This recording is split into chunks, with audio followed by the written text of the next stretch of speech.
Alright, so I'm going to be giving my take on the patch notes, new god, all the stuff that's happened. I'm just going to read through them real quick and kind of explain my opinion on them and my reaction to them. Looking at Muzen, is that's how I assume you say it. He seems like he'd be a relatively powerful jungler and a relatively powerful dual laner. His passive does a lot of damage. This doesn't seem like a lot, but over the course of the game, with how many ways you can apply bees, this probably rivals something like Arachne Poison. Hive is going to be a really good way of kind of jumping around the map, warding the map, not necessarily warding, but like making a territory for yourself where you can just constantly fight and duel. Pretty much if you're inside one of your hives at any point, early or late, you're at a huge advantage just because of the movement speed and attack speed steroid you get. Just like the range of it and fighting on your own territory will give you a 50% attack speed increase and a 40% movement speed increase late game. That's a huge number. And this will also give you a decent amount of healing, but this healing is really going to be more important for early game and early game fights that are kind of extended. Swarm seems really, really good. Mainly it does a lot of damage so you can clear the jungle pretty effectively, and also in lane harassing, if you could just hit the first minion in the wave, and this will actually apply to the entire wave. So that's pretty crazy. It's not as powerful as some other people's pokes, but it's consistent poke that like they can't avoid if they want to be close to the minion wave. I don't know the exact range of it, but we'll have to see. Honey is just another way to get your bees onto people and also to slow them. I think they get a boost if from the hives. It's not actually bees, it's just the hive comes and damages them. And so you're going to have a hive out somewhere to deal damage with honey, but like the range of hive makes it seem like this won't be a problem. And then Stinger, which is probably his most interesting skill, because it's the first time I think they're adding ult reduction on like kills. It does a huge amount of damage. 600 base late game and 100% of your physical power is huge. It also apply bees and cripple a target, and if they die, it gets cleansed off or anything happens, the stinger will fall to the ground. You can pick it up and it'll reduce your cooldown. This means you in a team fight you could pick someone off really effectively with a stinger, hit them with a stinger. They get crippled, they can't do anything, they just took a ton of damage, and then you kill them. You pick it up and you throw it to the next person. It doesn't seem like you're gonna get you're not gonna get a pentakill off throwing stingers around because it's only 80% reduction to the stinger's cooldown, not a complete reset. But you will get 2 or 3 off in a fight as long as you're having the fight go in your favor. And so his entire kit seems like he's going to be very, very, I'm going to hover around you, I'm going to poke you down, and then I'm going to really hard commit with a stinger and go for a kill. I don't think he'll be broken, but I think it's going to take a fair amount of time for people to learn how to fight against him, because they're going to have to deal with multiple mechanics of, I want to die somewhere where he can't go pick up a stinger, or I want to move somewhere where I'm not going to get hit by bees when he uses a swarm, and I want to try and find ways to kill those hives. And it's going to take a while for people who are playing Muzen to find out good hive placement. So it seems pretty good. I saw in the VOD this 80% reduction to Stinger's cooldown. I'm not quite sure what it's working off of, and I won't be able to see until the patch day, but on the video it seems like he reduced it pretty low, and I think this might be 80% reduction of 90 seconds, so if you use it and you were to like hit someone and like they were to die instantly, I think this would just bring you down whatever 80% of 90 is, rather than if it's down to 86, it'll be 80% of 86, but I'm not sure. And that's kind of just that's a nuance that doesn't really matter much. New Asgard map. I saw this map. It looks really. I feel like the Conquest map now looks really, really awful compared to the new Assault map. It has a lot of crazy things on it. There's the skybox is beautiful. The map is beautiful. The map has lore, which is I think something that should be done for more of the maps. Because there's not really a lore for the Conquest map. There's like a good side and bad side, but there's not really a lore the same way that this Battleground is. But just go look at the footage or play it when the patch is live, and it has like a dark side and a light side where Odin is landed and troops are flooding in. The dark side has these 2 hellhounds in the back. They're just sitting there barking. It's pretty good. It's pretty good. I probably will be playing more Assault just because of how pretty the map is. New skins, the Sting Muzen Cobb, which is like a purple skin, purple, blue, green. Golden Ao Kwong, which which finally exists. Much to everyone was really upset, it finally exists, and Golden Artemis, and some voice packs. Bakasura will probably be really interesting. I haven't actually heard it yet, but I'm excited. I'll probably play some Bakasura just because of it. Assault Q is now available for level 1 to 5. This doesn't really mean much. This will probably actually teach people who are low level how to team fight a little bit better. Just why they're playing it. They don't have to play Conquest only. They can now throw Assault into the mix, which is pretty good. It's also a really cool game mode, so if you're playing the game for the first time, and you go and you see this Assault map that looks amazingly beautiful, that's probably really, really, really good. Let's see, anything else? Made adjustments to the platform Assault to dress sometimes no longer being considered at the store when close to the edge. It's just a bug fix. God overview screen got updated a little bit, which is good. Gods that deal magic damage with their basic attacks have been modified, and I didn't see any of the stats on this, but the basics way that I can understand this is instead of basing your attack damage off just your magical power percentage of it, it now has a base that you get per level bonus, kind of like how you get physical power bonus per level, and then part of your magical power.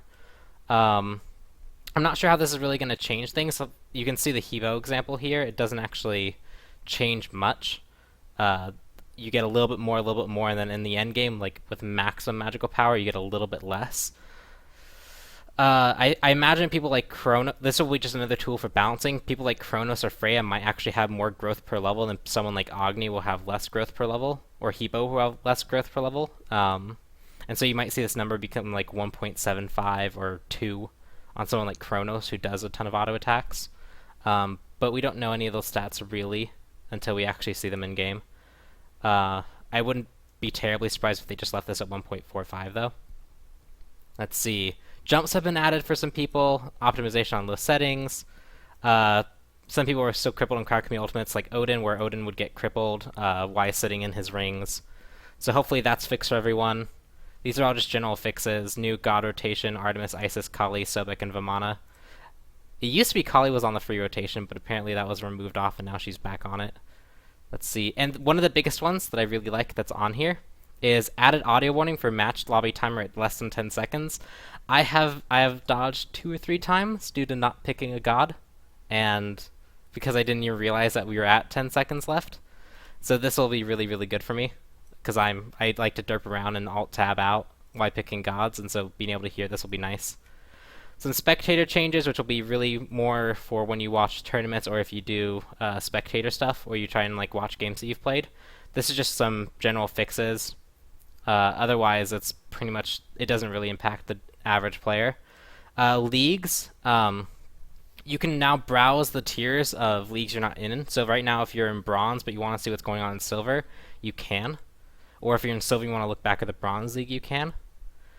Move league seasons, which are the seasons that you have completed to the league area. I assume this is just a UI change. My standings now has games remaining to qualify countdown. So you need actually, I believe you need 10 wins to actually qualify for the next season. If you don't get 10 wins, you don't actually qualify. I'm not sure if that's still true, but this will basically mean you won't have a doubt in your mind whether or not you actually qualify for the next season or not. And added a new tab called Tier Summary. It has information about numbers of players that have qualified, what rank is required for promotion, what rank and below will get demoted. So this will be really good if you're like, I need to know, am I gonna promote next week or am I not gonna promote next week? And you can go check, oh, I need to get 3 more points to be on the edge of promotion, and so you can actually go shoot for it. So this just makes the league system feel nicer overall. Let's see, items. The scorings of all items should be updated and reflected correctly on the scoreboard during your match. I'm not sure what this is referencing. The only thing I could imagine it's referencing is when you tab, there's like a power, magical, and like defense little bar that shows like how much you've invested. It might be referring to that. It also might be referring to like, did I get tier 3, tier 2, or tier 3? I'm not sure what this is referencing though. Magi's Blessing, fixed an issue where Thor's basic attack was removing shield. A similar issue existed where On Her was doing the same thing. And there's a new icon, so we get some new artwork. Soul Reaver, the item now shows an icon tooltip when the passive ability is now available. This is something I wish they had on more items than just Soul Reaver. I wish Polynomicon, even though it's like a 2 or 3 second cooldown, I wish that existed so I knew when I could pop my like Ao 2 to get another Polynomicon proc, and I will never be too early. I have a text. Okay. I kind of wish this existed on more items, but it's good to see that they're implemented on Soul Reaver. Hopefully now that they have this implemented, they'll be looking at some other items that can make use of it. And Stone Guy fixed an issue with passive not working after the first death. If you were using Stone Guy and this is a problem, now it's fixed. Let's see. Now we're moving on to Gods. Agni Flame Wave. A fixed issue where the damage over time passive not applying to targets up close. I imagine this was just an issue with like hitbox. So now if you hit them with your Flame Wave, you shouldn't have a problem getting your damage over time passive. This one's a fairly big change. This is going to make Ares actually slightly less useful, but it's more of a... This just makes Agni better. Fixed an issue where he wasn't completely crowd control immune during the dash, like versus Ares ultimate. So it's intended that he's CC immune during his dash. And if you were fighting someone like Ares and you were getting pulled, you could dash during the pull. You'd still get pulled to Ares, but you wouldn't get stunned. I assume now this means you're not going to get pulled at all. And this might work on some other ult interactions, but that's the most obvious. And so that's just a minor buff, but I don't think this is going to come into play too often because generally the crowd control applies correctly. There might be some edge cases where you get feared out of your dash or something, but... And Polynomicon passive now works with this ability, so I guess if you were ulting, if you used an ultimate, it didn't actually give you a Polynomicon passive to use. So that's good that that's fixed, although generally you won't see Polynomicon on Agni too often, because he's not auto-attacking too often in a fight. Not like Ao or Hebo would be, or Kronos, or Freya. Anubis, the ability can now be placed anywhere and no longer requires line of sight to the center to place it. This was done on like one other skill or two other skills. This basically means now, like, if you've ever been, like, they're rounding a corner and you can't actually place the AoE ability on the ground, because, like, you couldn't actually get the skill far enough to have the center not be in, like, a wall, you'd lose out on a kill because you couldn't actually do it, even though your circle would have hit them. Now you can actually place it inside a wall if you really, really want to, just to get those edge cases. And so that's going to make Anubis better just because you can use the skill more often in more places. This was also added to Zeus, which I'll get to later, but that was a pretty big buff on Zeus. I will not be accepting that. Oh, I will. Give me... like 10 mins. Okay. There we go. We're back. Because I do have scrims here in a little bit. Ao FX have been on his abilities have been updated. They look really pretty. His tornado notably got really, really pretty looking. Athena shield wall fixed an issue where she couldn't use an ability while she was against collision. There were a few cases, and I bet you this is kind of the same as grasping hands. You would actually like dash into a camp of minions, and they'd pin you against a wall, and you couldn't do anything. You couldn't actually cast anything. And this will fix that. Bakasura fixed an issue where after the first taunt, Bakasura's body would freeze until he performed an action. This was just kind of a fun bug on him. If you were to taunt, Bakasura would like T-pose, if you know what that is, and you could still do things, but like it was just really funky. Bastet Pounce fixed an issue where he's unable to return Pounce out of Mercury's special delivery. There's just a weird interaction that got fixed. Pounce has some other bugs that still needs to be addressed, but this is a good start. Another one is I pounced out of Naja ulting me into the air, and I was still ulted. It was strange. So hopefully Pounce gets more and more bug fixes in the future. Kronos Accelerate, the duration of this ability is reduced from 8 seconds to 7 seconds, so another minor nerf to Kronos. A lot of people think he needs like a really big nerf, but I think this is a good direction. Just being able to chase not as long, not as far, and not have the movement speed as long is pretty important. A minor thing is I think Accelerate increases your speed as the skill goes forward, so you actually will get faster sooner, and that could actually technically be a slight buff in some situations, but overall this will be a nerf. Fenrir Brutalize, once again, addressed an issue with him using ability on a recalling target returning to base. You could brutalize someone and like they'd back him right then, and you would be thrown into the enemy fountain and die. So that's fixed. Kali, and from what I've been told, I haven't actually seen this, her particle effects have been updated on all of her abilities. They apparently look really pretty. I'm excited. Kali is my favorite god. So Yeah, I'm going to be playing a lot of Kali this patch. Neath, World Weaver. The ability no longer targets or hits broken weaves, and it can now stun target enemy Sun Wukong decoys. I'm not sure. I guess this is just because you were never ever getting the broken weaves to proc, and it more often causes headaches rather than really cool plays. So that's cool. And it also now targets Sun Wukong decoy, so if Sun Wukong is really, really tricky, or Neith's not paying attention, she can get punished, which is really good. The Neith thing did not make it into the patch, someone told me.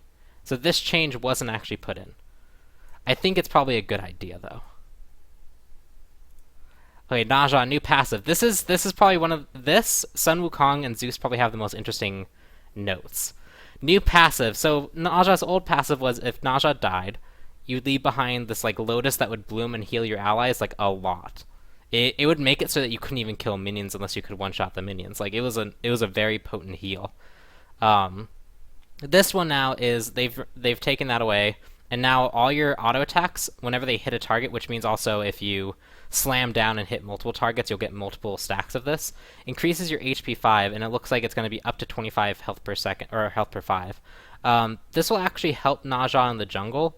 Ne Zha will at some points drop below, and I bet now you could probably start without Bumbas. You could probably start Death Toll and be fine. So this is actually a pretty big buff for Ne Zha, but it changes how Ne Zha plays. Before, like Ne Zha in like tournament play, I'd play her or play him under the assumption that I was gonna dash in, blow someone up, and then immediately die on landing because I was too squishy to survive. But I picked off one of their high priority targets, and now my team could fight in a heal, and that was a big thing. Now I'm gonna have to be way more careful because now if I go all in and kill someone, my deaths might not be worth doing that. Where before it was pretty much always worth it. So this will change a little bit, but I imagine Ne Zha will actually now not start Bumbas, and will be pretty potent for it. Okay, Sun Wukong. So Sun Wukong, a lot of people, I haven't been able to play much because I've been focused on scrims where we can't use him yet. This patch we should be able to use him, so this does now affect me. He got nerfed. People assumed he was strong.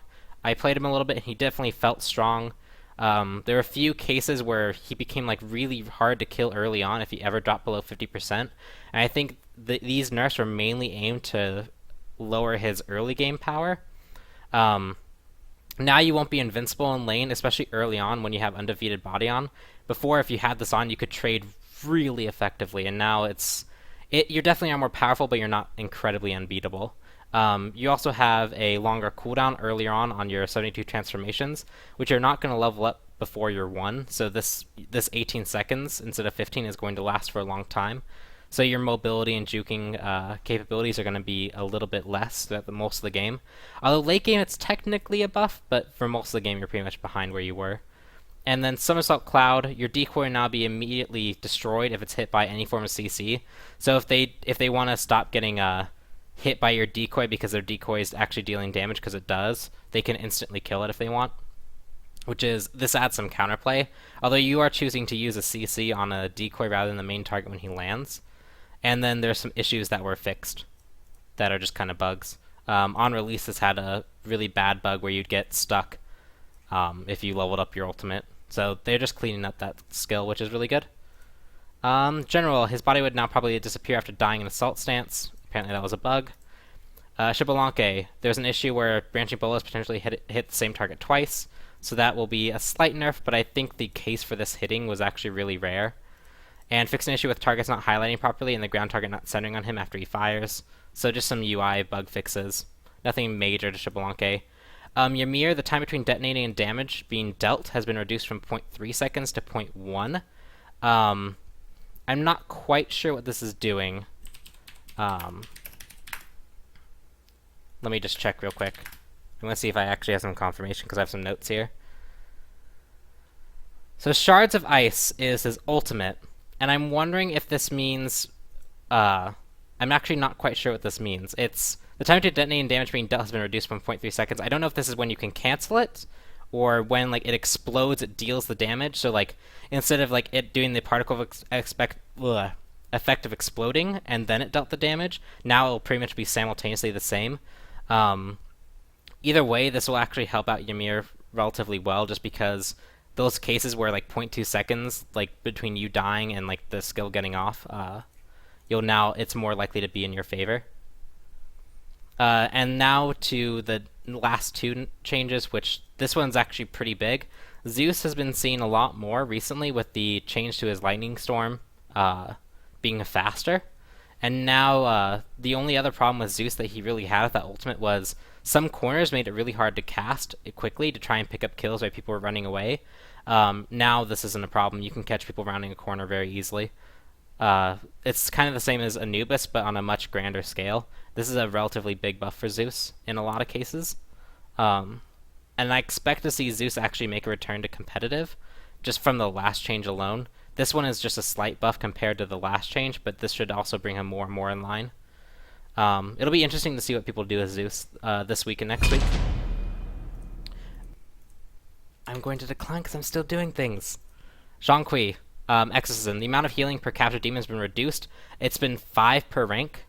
So it starts off 5 less, and it just stays 5 less. This might not seem like a lot, but this is also like 6. Like you'd clear the wave of 6 minions with it. So this is going to be per wave 30 health less. And like over the course of like the early laning phase, that means Zhonghui has access to like 200 less health, which is pretty important. So that's all the changes. I think the biggest ones are going to be Zeus. This should bring Zhonghui also out of ban state. But Zeus is really good. Sun Wukong should be in line now. I don't think this is going to nerf him too hard. Naja might join the ranks of the junglers that have access to a Death Toll start in jungle rather than a Bumba start. League is getting some really nice things that it needed. Soul Reaver, this has promised to now, like, a lot of the other like items that have a passive will now show something, which is going to be really, really cool. But for now, it's just Soul Reaver. A potential new tweaking tool for high-res to balance magical gods, mainly gods that rely on magical auto attacks, like Kronos and Freya. Some new jumps, some new rotations, a lot of bug fixes, a crazy new assault map, which looks really pretty. It's so pretty. It is so pretty. And a new god that looks like he's going to be either a jungler or a hunter. He has a lot of lane pressure and like poke, and then he has a way to hard commit when someone gets a little bit too low. He does lack really hard CC, so it'll be interesting. I think this will be really cool to see if Hi-Rez has made a god that doesn't rely on a jump or a hard CC to be viable. And I think this might be it, but we'll have to see how he really plays and how easy and how good positioning of Hives is. It seems like Hives have a good range, so shouldn't be that bad, but it'll be cool. So yeah, that is my analysis of the patch notes. Goodbye.